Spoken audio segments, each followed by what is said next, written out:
Well, good afternoon, everyone. This is day two of my challenge to do 30 live streams over the next 30 days. So, this is July 14th. And what I wanted to do today is to give you a quick update on the Congo. And also, I got a special presentation to let you see about what we're going to mostly be talking about. So let's get started. The first thing is, as I said yesterday, I had not heard too much news about the Ebola crisis. And so I assumed everything was going okay, but that changed. And so the most that we're going to talk about today is on the Ebola crisis. So we're going to get to that in 1 minute. So let's cover these other lesser things. The coronavirus is still going on in Congo. As of late last night, they still had not updated their website as to what was actually going on. So I'm sure that it had been standing still, but we'll continue to watch it and see what's going on with the coronavirus. However, the Ebola has picked up, and we're going to talk about that in just 1 minute. And finally, that we were talking yesterday about the protests.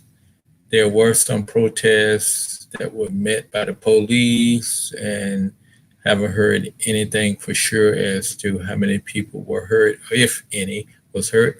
But we will catch up with that later. But let's go ahead and talk about Ebola. The headlines today in all the newspapers, the New York Times and some of the other leading newspapers around the world, was talking about the cases have jumped up to over 50. And this is in Western Congo versus the East. For the last 2 years, the East was had Ebola going on, and that was finally cleared up. But this time it has broken out in the west of Congo, much closer to Kinshasa. And what we've been really watching is that it does not move down the Congo River, because the Congo River flows towards Kinshasa. And that area is used for a lot of traffic, boat traffic going down to Kinshasa, and people riding boats and everything like that. So we hope that that does not get to Kinshasa, where it would be another potential disaster. Because as we know, if you don't know, Ebola is not a easy disease. It's much more fatal. The Ebola outbreak that broke out in West Africa killed over 11,000 people. And so it would be devastating and very hard to take care. It does not discriminate between age groups, children, young adults, older adults, women, children. It gets everybody, and it has a much higher fatality rate. So Ebola is something that you have to really watch out for, and that we're watching out for. So I said also that there was 50 cases, that there's over 50 cases now, which is not good. And so that means to say it's spreading. Hopefully that they're going to give out some more uh, information about where it's spread to and what it's going. But it appears to be spreading north towards maybe a couple other countries of Central Africa Republic and those areas. But anyway, that's the big news for today. And so what I wanted to do was to give you my close encounter with Ebola. And so I'm going to even start up a screen share that you'll be able to see.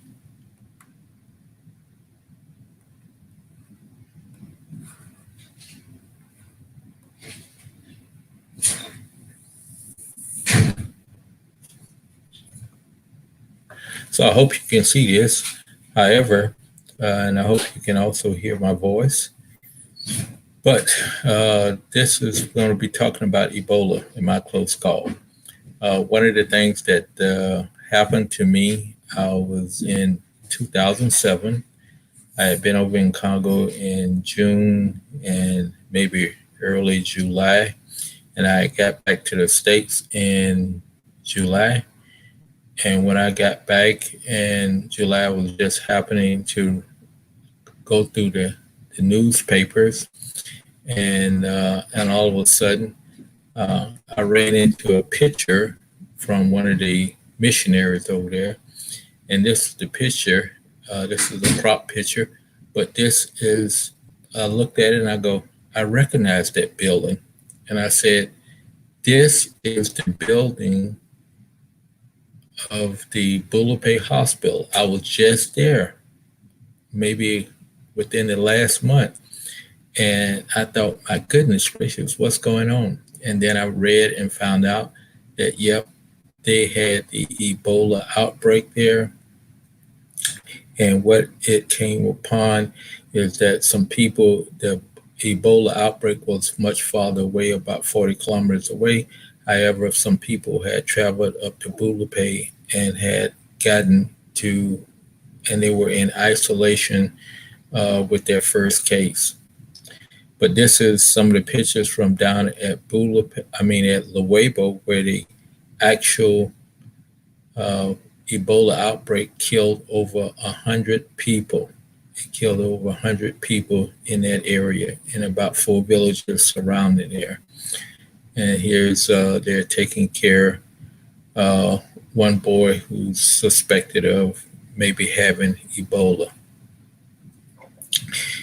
And this is, they hurriedly built these shelters outside of the main hospital, put a roof on them. As you see, what we call mud and thatch. And you just, take trees, small trees, lash them together with palm fronds, the sticks of them, and put mud between them, and that's how they make their homes. And so these are 2 nurses that that's where they kept all the Ebola patients at. And as you can see, they're in white, and you got big vats of disinfectant that they're using, and people are standing up at the fence trying to see what was going on with the men in clothing and stuff like that. So this is kind of someone had wrote up this, and it says, hopefully you can read this, but I'll read it for you. The current Ebola started in June of 2007 when one person caught Ebola and died. Following his death, 27 persons who handled his body also caught Ebola and died. The epidemic warning bells were not sounded until August. So like I said, I'm going off script here. I came back in August, and then that's when I found out it, but I was just there in June and July. I think it was in this environment, the warning bell should have been sounded after the first death, or at least the first 27 people got sick. So that's tells how people live in the Ebola. And this is an article that I had just written when it was all over in November. It finally did not get the all clear signal until November of 2007. So that's kind of what I wanted to talk about. And maybe if you have any questions, let's get back to the screen here. There we go. I can talk about that a little bit more, but I wanted to just give you that quick update on Ebola in the western part of Congo, and hopefully it won't spread anymore, but it's much deadlier and something to be reckoned with. Thank you very much. Hope you enjoy your day. Be safe, be blessed.